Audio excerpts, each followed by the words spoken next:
Hello everyone, welcome to the video. My name is Meenakshi and in this video we are going to talk about the second chapter of class 11th business study जिसका नाम है Forms of Business Organization. ठीक है, business organisation के कितने forms होते हैं, उनके क्या फीचर्स होते हैं, कितने टाइप के होते हैं, क्या मेरिट है, क्या डीमेरिट है, ये सब कुछ हम इस टॉपिक में कवर करने वाले हैं. स्टार्ट करते हैं अपना आज का topic with forms of organisation. So broadly speaking, there are 5 forms of organization. So last chapter में हमने ये टॉपिक डिस्कस किया था कि अगर कोई बिजनेस स्टार्ट करने वाला है तो उसमें एक फैक्टर ये भी ज़रूरी होता है कि आप किस टाइप की ओनरशिप चाहते हो अपने बिजनेस के लिए, है ना. तो वो ओनरशिप वाला जो टॉपिक है वो हम आज यहाँ पे क्लियर करने वाले हैं कि कौन सी फॉर्म ऑफ ऑर्गेनाइजेशन आप बनाना चाहते हो, ठीक है ना, किस तरीके से आप अपने बिजनेस में प्रोसीड करना चाहते हो. तो यहाँ पे हम देख सकते हैं अपनी स्क्रीन पे 5 टाइप के फॉर्म्स होते हैं. फर्स्ट है सोल प्रोप्राइटरशिप, सेकंड है पार्टनरशिप, थर्ड है joint Hindu family business, then cooperative societies and finally joint stock company. ठीक है, एक एक करके हम सबके बारे में डिटेल में डिस्कस करेंगे, starting with sole proprietorship. Sole proprietorship क्या होता है? देखो, वर्ड जो है सोल का मतलब होता है अकेला एंड प्रोप्राइटर का मतलब होता है ओनर. ठीक है, तो सोल प्रोप्राइटर का मतलब होता है जहां पे आप अकेले ओनर होते हो अपने बिजनेस के. ठीक है, आप किसी के साथ नहीं बिजनेस करते हो.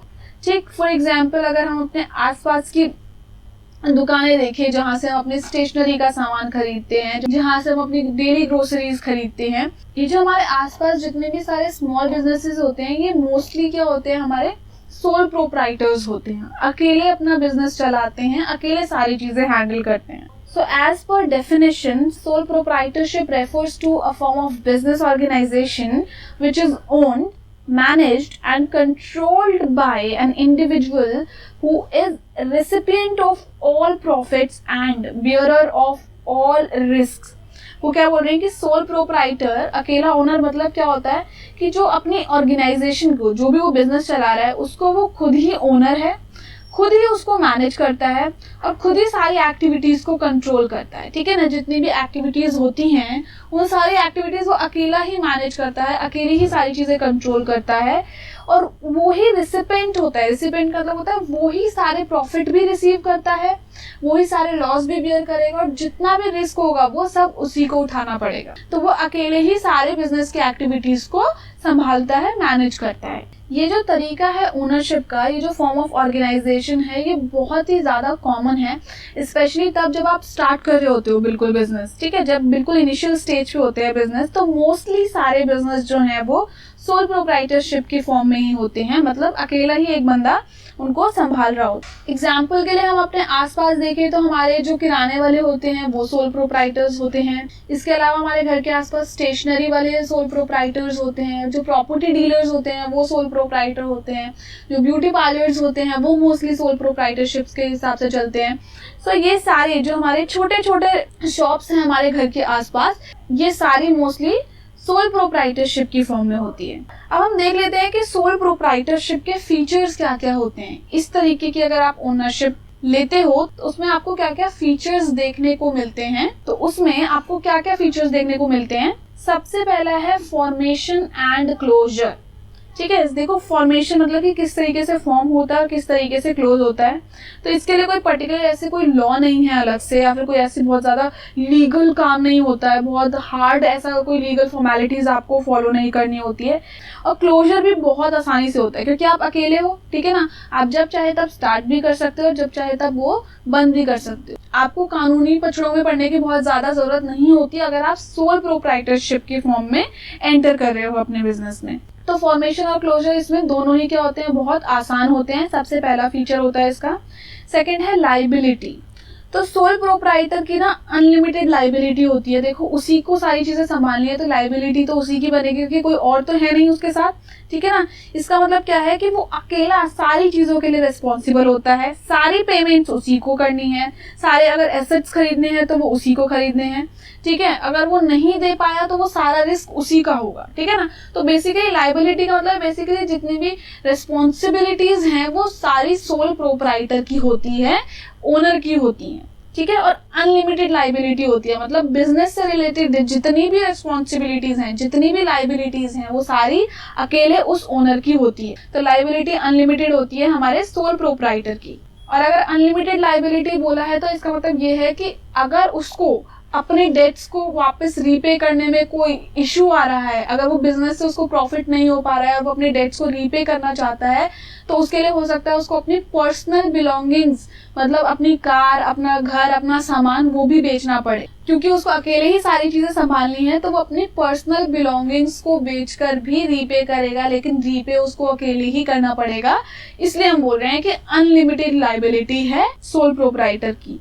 नेक्स्ट है sole risk bearer and profit recipient, मतलब सारा रिस्क एक अकेला ओनर ही बियर करता है। अगर कुछ भी लॉस होने या अनसर्टेनिटी हमने पढ़ी है लास्ट चैप्टर में, तो वो जो अनसर्टेनिटी बियर करनी पड़ेगी, वो जो लैक ऑफ नॉलेज है, जो अनप्रेडिक्टेबिलिटी है फ्यूचर के रिगार्डिंग, वो सारी किसको बेयर करनी पड़ती है? सोल प्रोप्राइटर को बेयर करनी पड़ती है।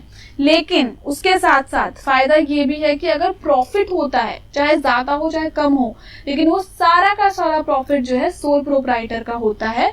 इसका मतलब अगर बिजनेस नहीं चला तो सारा फेलियर भी उसी का होगा, और अगर बिजनेस चल गया तो जितना भी प्रॉफिट होगा वो सारा प्रॉफिट उसी की जेब में जाएगा। नेक्स्ट है कंट्रोल। कंट्रोल है बिजनेस से रिलेटेड जो भी डिसीजन है, जो भी एक्टिविटीज हैं, जो भी बिजनेस से रिलेटेड राइट्स हैं, वो सारे के सारे सोल प्रोप्राइटर के होते हैं, ओनर के होते हैं। वो जो भी डिसीजन लेगा वही डिसीजन चलेगा, और उसके डिसीजन में कोई भी दूसरा इंटरफेयर नहीं कर सकता, क्योंकि वो अकेला ओनर है अपने बिजनेस का, और अपने बिजनेस से रिलेटेड सारी डिसीजंस लेने के राइट अकेले सोल प्रोप्राइटर के होते हैं, उसमें कोई इंटरफेयर नहीं कर सकता। ठीक है, तो कंप्लीट कंट्रोल होता है। नेक्स्ट है नो सेपरेट एंटिटी।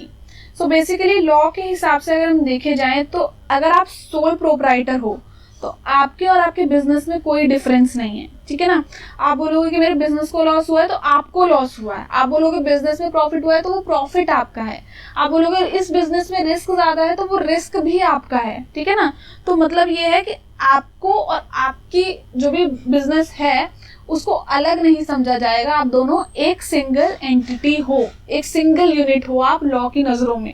ठीक, क्योंकि ये हम इसलिए हम ये बोल रहे हैं कि सेपरेट एंटिटी नहीं होता, क्योंकि आगे हम पढ़ेंगे कि कब हम बिजनेस को और बिजनेसमैन को सेपरेट मानते हैं। ठीक है, तो हम इसीलिए यहाँ पे क्लियर कर रहे हैं कि आपको और आपके बिजनेस को सेपरेट नहीं माना जाएगा।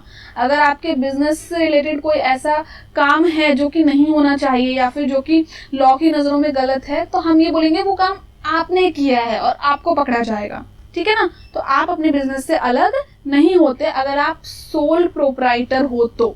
और लास्ट है lack of business continuity. So lack of business continuity में हम देखते हैं कि क्योंकि सारा काम जो है सब कुछ सोल प्रोप्राइटर ही कर रहा है, तो इन केस अगर सोल प्रोप्राइटर के साथ कुछ मिस हैपनिंग होती है, ठीक है ना, कोई भी अनफेवरेबल सिचुएशन हो सकती है, सडन डेथ हो सकती है, कोई कुछ गलत काम कर दे तो जेल जा सकते हैं, कोई फिजिकली प्रॉब्लम हो सकती है, हेल्थ से रिलेटेड कुछ हो सकता है, या फिर फाइनेंशियल आपको कोई इशू हो सकता है, आप हो सकता है आप बैंकरप्ट हो गए, एकदम कंगाल हो गए, तो ये सारी चीजें आपकी सीधा बिजनेस को अफेक्ट करती है। मतलब अगर आप नहीं हो तो आपका बिजनेस भी नहीं है। ठीक है ना, अगर इन सारे रीजंस की वजह से आपको कुछ भी होता है तो डायरेक्टली आपके बिजनेस पे इम्पैक्ट पड़ेगा, डायरेक्टली आपके बिजनेस बंद हो जाएंगे। अगर आप काम नहीं कर रहे हो तो जब तक आप काम कर रहे हो तब तक आपका बिजनेस है, अगर आपने काम करना बंद कर दिया तो आपका बिजनेस भी बंद हो जाएगा। ठीक है, तो इस वजह से क्या होता है, कंटिन्यूटी नहीं हो पाती है, आपके अलावा कोई और तो बिजनेस में है नहीं ओनर, तो इस वजह से अगर आपको कुछ होता है तो आपका बिजनेस पे सीधा सीधा इम्पैक्ट पड़ता है। तो ये 6 फीचर्स थे, फिर से देख लेते हैं। फॉर्मेशन और क्लोजर जो है इसमें इजी होता है क्योंकि आप अकेले हो, ठीक है ना, और sole proprietors mostly small business वाले होते हैं, तो इसलिए इस पे ज्यादा कोई लीगल फॉर्मेलिटीज भी कंप्लीट नहीं करनी होती। लाइबिलिटी की बात करें तो अनलिमिटेड लाइबिलिटी होती है। अनलिमिटेड का मतलब अगर हो सकता है आपको अपने डेट्स को रीपे करने के लिए अपनी पर्सनल बिलोंगिंग्स को भी बेचना पड़े। Sole risk bear and profit recipients होते हैं, मतलब कि सारा रिस्क भी आपका है और अगर प्रॉफिट हुआ तो वो भी आपका है।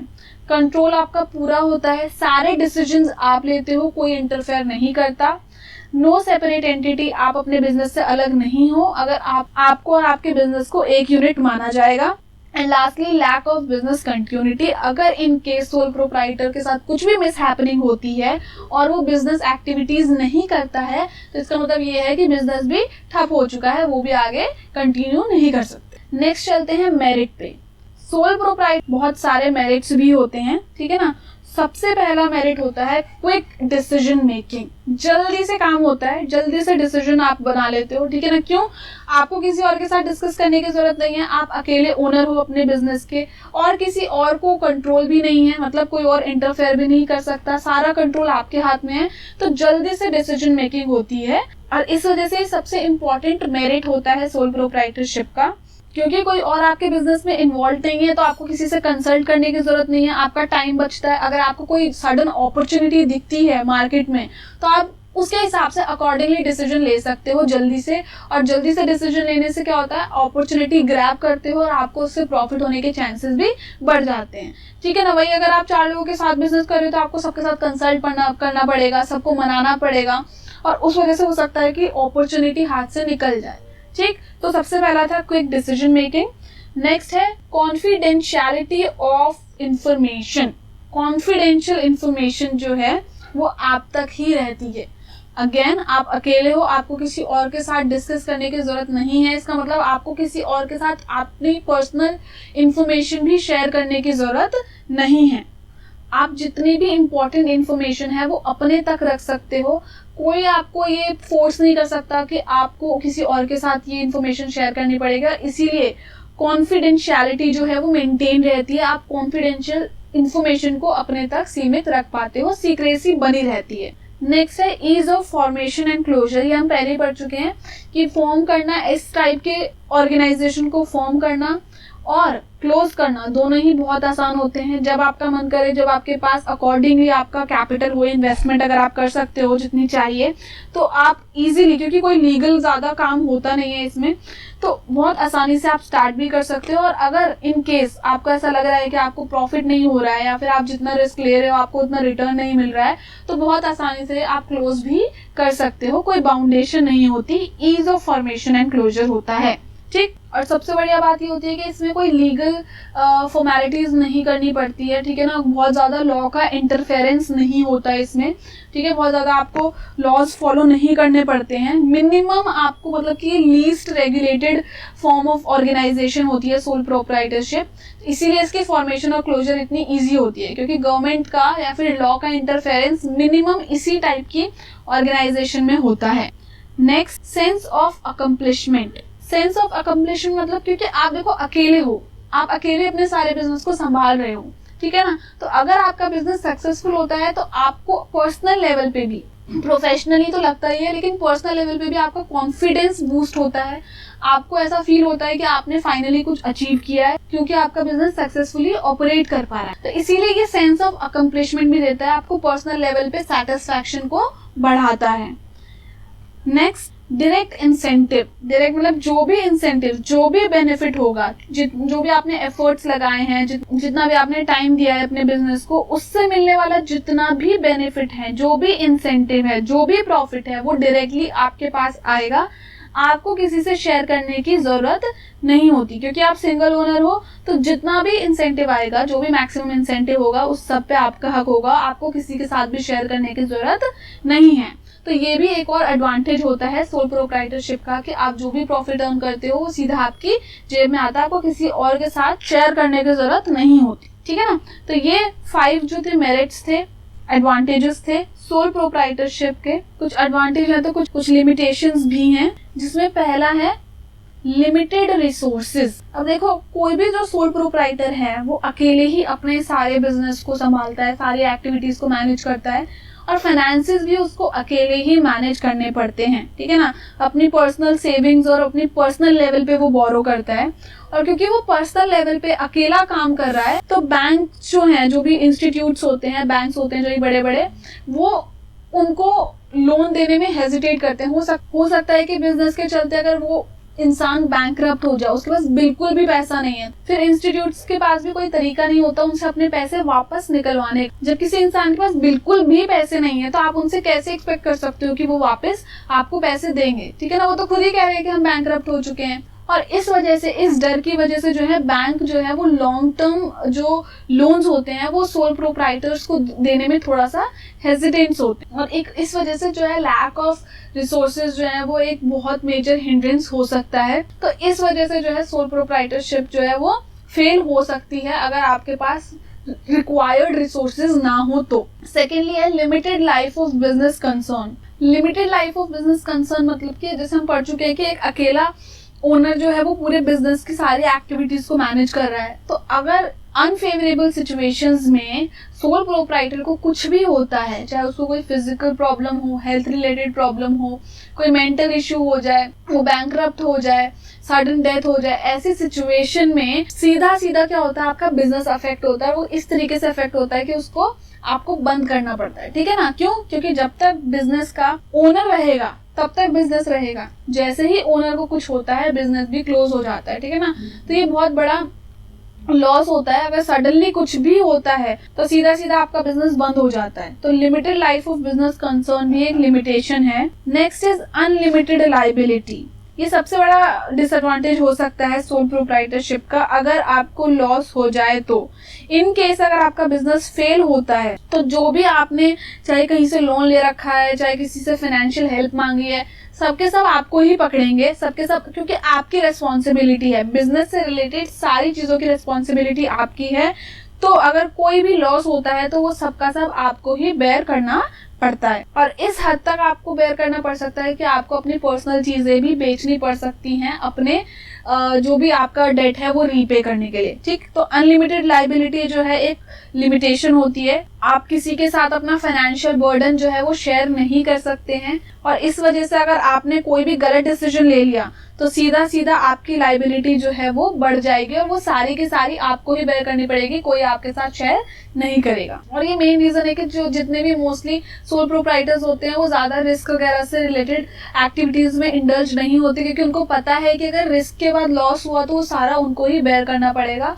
तो वो कुछ ऐसी सिचुएशन में ही इन्वॉल्व होना पसंद करते हैं जहाँ पे थोड़ी सर्टेनिटी हो, थोड़ा बहुत उनको, या फिर रिस्क जो है वो बहुत कम हो, ठीक है। Next is limited managerial abilities. जो मैनेजरियल स्किल्स होती हैं वो किसी भी पर्सन में लिमिटेड होती है, जरूरी नहीं है। अब देखो, सोल प्रोप्राइटर अकेला ही सारे बिजनेस को संभालता है, उसको ही परचेजिंग देखनी है, उसको ही मार्केटिंग देखनी है, उसको ही सेलिंग देखनी है, उसको ही प्रमोशन करना है अपने प्रोजेक्ट का या फिर अपने एक प्रोडक्ट का। और कोई भी इंसान जो है सारी एक्टिविटीज में, सारे एरियाज में तो परफेक्ट हो नहीं सकता, ठीक है ना। ऐसे बहुत कम लोग होते हैं।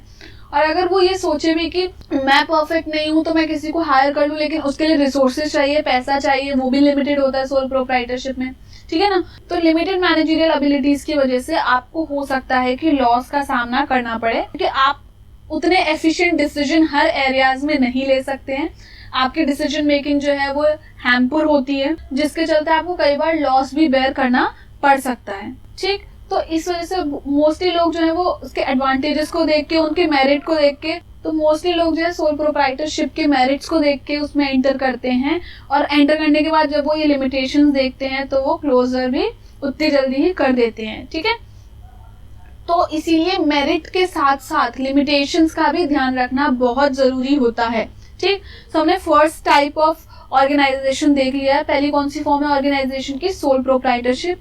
हमने उसके फीचर्स भी देख लिए, मेरिट भी देख लिए और लिमिटेशंस भी देख लिए। अब हम चलते हैं अपने नेक्स्ट फॉर्म ऑफ ऑर्गेनाइजेशन पे, which is joint Hindu family business. ये जो जॉइंट हिंदू फैमिली बिजनेस है ये स्पेसिफिकली इंडिया में ही प्रेजेंट होता है, ठीक है। इंडिया के ही ऑर्गेनाइजेशन की टाइप्स में आप एक ऐसी टाइप देखते हैं जहाँ पे आप फैमिली बिजनेस से रिलेटेड फीचर्स, उनके मेरिट्स और डीमेरिट्स पढ़ते हैं। और ये जो बिजनेस टाइप है ये आज से नहीं, ये बहुत पहले से ही इंडिया में फॉलो होता आ रहा है, ठीक है। तो देखते हैं कि क्या होता है ये।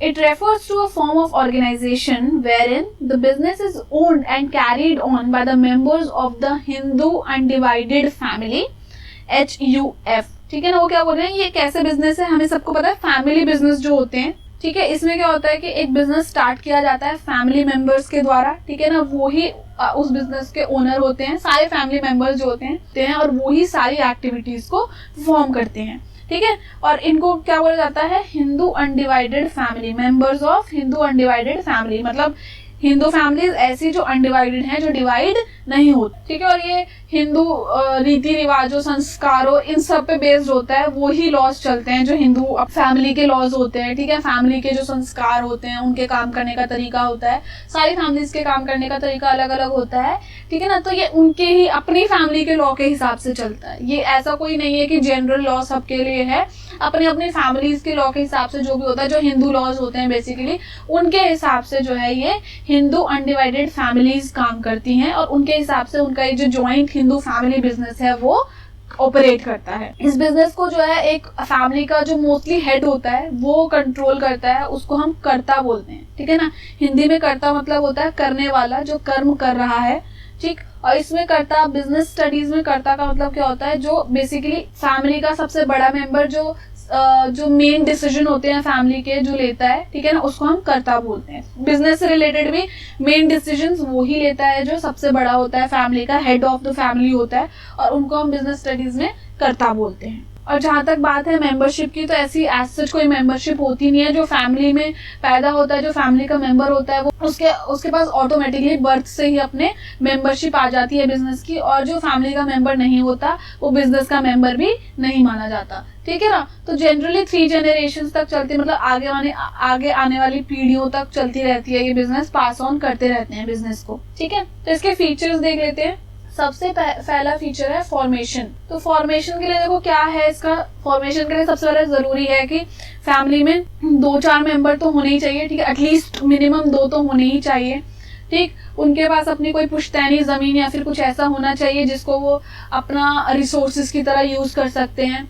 और मेंबरशिप का कोई सीन नहीं है, क्योंकि मेंबरशिप उसके पास है, जो फैमिली में पैदा हुआ है वो मेंबर है बिजनेस का, तो ऐसा कुछ मेंबरशिप से रिलेटेड कोई लॉ वगैरह नहीं होता है, और ना ही किसी तरीके का कोई अग्रीमेंट होता है। And also that it is governed bye Hindu succession act 1956। ये जो एक्ट है 1956 में पास किया था, ये उसके हिसाब से इसका फॉर्मेशन किया जाता है। नेक्स्ट इज लाइबिलिटी, मतलब रेस्पॉन्सिबिलिटी। बेसिककली देखा जाए तो वो सभी की होती है रिस्पॉन्सिबिलिटी, जितने मेंबर्स होते हैं, बट किसकी कितनी रिस्पॉन्सिबिलिटी है, कौन ज्यादा रिस्पॉन्सिबल है, कौन कम रिस्पॉन्सिबल है, ये जो है कर्ता, मतलब जो मेन मेंबर है, जो हेड है बेसिकली बिजनेस का, वो सेट करता है कि कौन कितना रिस्पॉन्सिबल होगा।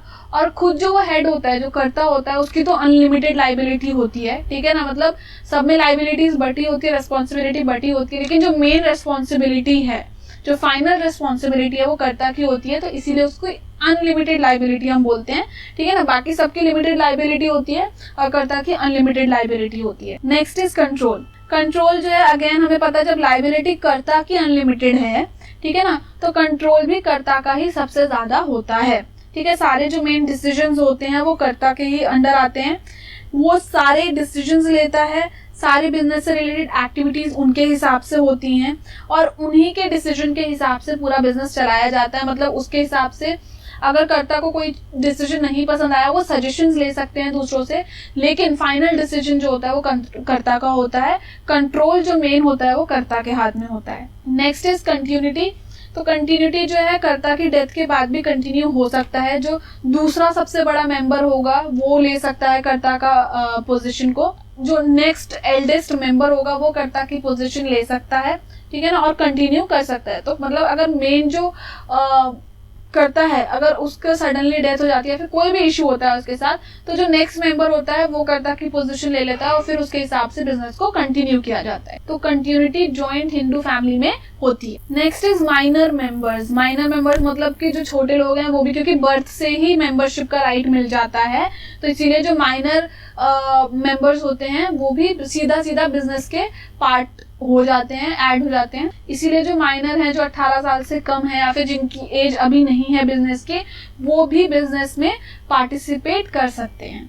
तो ये सारे 5 फीचर्स हैं जॉइंट हिंदू फैमिली बिजनेस के। नेक्स्ट देखते हैं इसके मेरिट क्या क्या होते हैं। सबसे पहला है इफेक्टिव कंट्रोल। अब क्योंकि हम पढ़ चुके हैं कि जो मेन डिसीजन मेकिंग पावर होती है वो कर्ता के हाथ में होती है, सारा कंट्रोल जो है वो कर्ता के हाथ में होता है, ठीक है ना। तो इफेक्टिवली कंट्रोल होता है पूरा बिजनेस। क्यों? क्योंकि किसी और को ये राइट नहीं होता कि वो कर्ता के डिसीजन में इंटरफेयर कर सके। वो सजेशंस दे सकते हैं अगर कर्ता उनसे बोलेगा कि सजेस्ट कर सकते हो। तो अगर कोई भी सडन ऐसा अपॉर्चुनिटी आती है या फिर सडन डिसीजन मेकिंग सिचुएशन आती है जहाँ पे ऑन द स्पॉट डिसीजन लेना है तो वहाँ पे कर्ता जो है वो डिसीजन ले सकता है, उसको किसी और के साथ कंसल्ट करने की जरूरत नहीं होती। ये उसके पास ऑप्शन होता है कि वो चाहे तो दूसरों से सजेशंस ले सके या फिर चाहे तो खुद अपने हिसाब से सारे डिसीजन ले ले। इसीलिए सबसे अच्छा जो एडवांटेज होता है वो ये होता है इस टाइप ऑफ ऑर्गेनाइजेशन में कि कंट्रोल जो है वो इफेक्टिव होता है, फ्लेक्सिबल होता है। Next is continued business existence. Continued business existence का मतलब है कि even in the case of sudden demise of कर्ता, अगर सडनली इन केस की कर्ता की डेथ हो जाती है या फिर कोई भी उनको इश्यू हो जाता है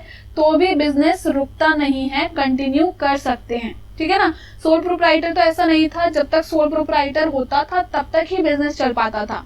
लेकिन इसमें सबसे बेस्ट बात होती है कि कर्ता के न रहते हुए भी बिजनेस को कंटिन्यू किया जा सकता है। कैसे किया जा सकता है? वही कि नेक्स्ट मेंबर को कर्ता की पोजीशन दे दी जाती है और फिर बिजनेस को कंटिन्यू किया जाता है। तो इस वजह से जो है बिजनेस नहीं रुकता है। थर्ड है लिमिटेड लाइबिलिटी ऑफ मेंबर। जो मेंबर है, हमने बोला कि कर्ता सिर्फ अकेला ऐसा करता ही है जिसकी अनलिमिटेड लाइबिलिटीज होती है। बाकी सबकी जितने ही मेंबर्स हैं उनकी लिमिटेड लाइबिलिटीज होती हैं। वो कर्ता डिसाइड करता है कि कौन कितना रिस्पॉन्सिबल है। तो जो कर्ता के अलावा बाकी जो भी पार्टनर्स होते हैं उन सबकी क्या होती है? लिमिटेड लाइबिलिटीज होती है। तो रिस्क भी उनके पास क्या होता है? लिमिटेड होता है। Next is increased loyalty and cooperation. ठीक, क्योंकि फैमिली मेंबर्स हैं सब, ठीक है, तो भरोसा किया जा सकता है। ठीक है, अगर बिजनेस अच्छा परफॉर्म करेगा इसका मतलब यह है कि फैमिली अच्छे से ग्रो करेगी। अगर बिजनेस अच्छा परफॉर्म नहीं करेगा तो सभी का लॉस है। ठीक है ना। तो इस वजह से जो है लॉयल्टी, क्योंकि फैमिली मेंबर्स ही मिलकर बिजनेस चला रहे हैं तो सबके सब लॉयल होते हैं। और इससे क्या होता है? आपके आपस में कोऑपरेशन होती है। सब आपस में जो है जितनी भी एक्टिविटीज है उन सब में बैलेंस बनाने की कोशिश करते हैं। जो जिस काम में अच्छा होता है वो उस काम को करने की कोशिश करता है। ठीक, तो इसीलिए लॉयल्टी भी अच्छी होती है और कोऑपरेशन भी ढंग से होता है। लेकिन मेरिट है तो लिमिटेशंस भी हैं। ठीक है, तो लिमिटेशन भी देख लेते हैं क्या है। सबसे पहला है लिमिटेड रिसोर्सेज। लिमिटेड रिसोर्सेज, क्योंकि एक फैमिली है तो एक फैमिली के पास जितने रिसोर्सेज हैं बस वही रिसोर्सेज अवेलेबल होते हैं। ठीक है ना। उसके अलावा जो अगर ज्यादा की नीड होती है तो वो उनको कहीं और से क्या करना पड़ता है? मैनेज करना पड़ता है। और मेनली इसमें रिसोर्सेज का भी वही एक ही सोर्स होता है कि उनकी जो प्रॉपर्टीज होती है, जो पुश्तैनी प्रॉपर्टी होती है, वो ही मेन रिसोर्स होता है इनका। ठीक है ना। तो इसीलिए लिमिटेड रिसोर्सेज होते हैं इनके पास। तो बिजनेस को एक्सपैंड करने के लिए जरूरी है कि प्रॉफिट अर्न हो। अगर प्रॉफिट नहीं अर्न कर पाते हो तो एक्सपेंशन ऑफ बिजनेस भी नहीं हो सकता है, क्योंकि आपके पास रिसोर्सेज जो है वो पर्सनल लेवल पे लिमिटेड हैं। जितने फैमिली के पास है बस उतने ही रिसोर्सेज आपके पास हैं, अदरवाइज और कोई रिसोर्सेज नहीं होते। ठीक, नेक्स्ट है अनलिमिटेड लाइबिलिटी ऑफ कर्ता। अब देखो हमने मेरिट में पढ़ा था कि लिमिटेड लाइबिलिटीज होती हैं मेंबर्स की, लेकिन लिमिटेशन ये है कि कर्ता की अनलिमिटेड लाइबिलिटी होती है। रिस्पॉन्सिबिलिटी कर्ता की क्या होती है? अनलिमिटेड होती है। तो कोई भी डिसीजन में अगर गलती होती है तो लाइबिलिटी किसकी होती है? कर्ता की होती है। ठीक है ना। या फिर कोई भी डिसएडवांटेज होता है, कोई भी मिस हैपनिंग होती है तो ऐसे सिचुएशन में कर्ता को जो है अनलिमिटेड लाइबिलिटी बेयर करनी पड़ती है। ठीक, नेक्स्ट है डोमिनेंस ऑफ कर्ता। डोमिनेंस ऑफ कर्ता, क्योंकि कर्ता का ही कंट्रोल होता है पूरे बिजनेस पे, कर्ता की ही डिसीजन को फाइनल माना जाता है। और ऐसा जरूरी नहीं है कि सारे फैमिली मेंबर्स उनके डिसीजन से सेटिस्फाई हों। ठीक है ना।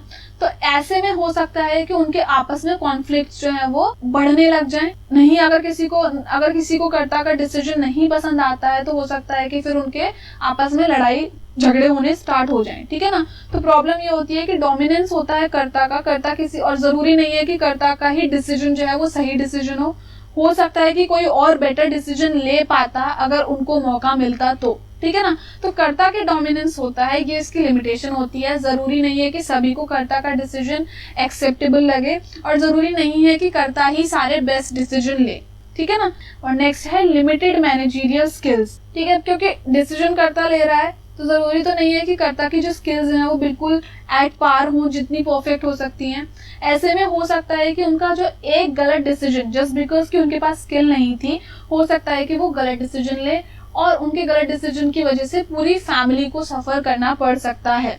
ठीक है ना। तो इस वजह से ये भी लिमिटेशन है कि क्योंकि कर्ता के पास या फिर फैमिली मेंबर्स के पास जो है परफेक्ट स्किल्स नहीं होती हैं और उस वजह से किसी एक की गलती की वजह से पूरी फैमिली को सफर करना पड़ सकता है। वैसे तो हम ये देखते हैं कि जो सोल प्रोप्राइटरशिप है वो बहुत ज्यादा पॉपुलर फॉर्म ऑफ ऑर्गेनाइजेशन है, स्पेशली आजकल वहीं जो जॉइंट हिंदू फैमिली बिजनेस है, इस टाइप की जो ऑर्गेनाइजेशन है वो धीरे धीरे कम होती जा रही है, क्योंकि अब फैमिली की साइज जो है वो कम होते जा रहे हैं। अब लोग जॉइंट फैमिली के मुकाबले न्यूक्लियर फैमिलीज प्रेफर करते हैं। तो मेन रीजन तो यही है कि अब जॉइंट फैमिलीज कम होती हैं, इस वजह से जो joint Hindu family business style है वो बहुत कम हो चुका है आजकल, बट स्टिल एकदम खत्म नहीं हुआ है। और क्योंकि हम इंडियन बिजनेस स्टाइल के बारे में, उनकी टाइप्स ऑफ ऑर्गेनाइजेशन के बारे में पढ़ रहे हैं, तो ये एक बहुत ही इंपॉर्टेंट और ओल्डेस्ट फॉर्म ऑफ ऑर्गेनाइजेशन होती है, तो इसके बारे में पढ़ना बहुत जरूरी है। Okay, so this was it for today's lecture. I hope you have like this video. If so, then you know the drill. You should go and like this video, share this video with your friends, and do not forget to subscribe. Thank you so much. Bye bye.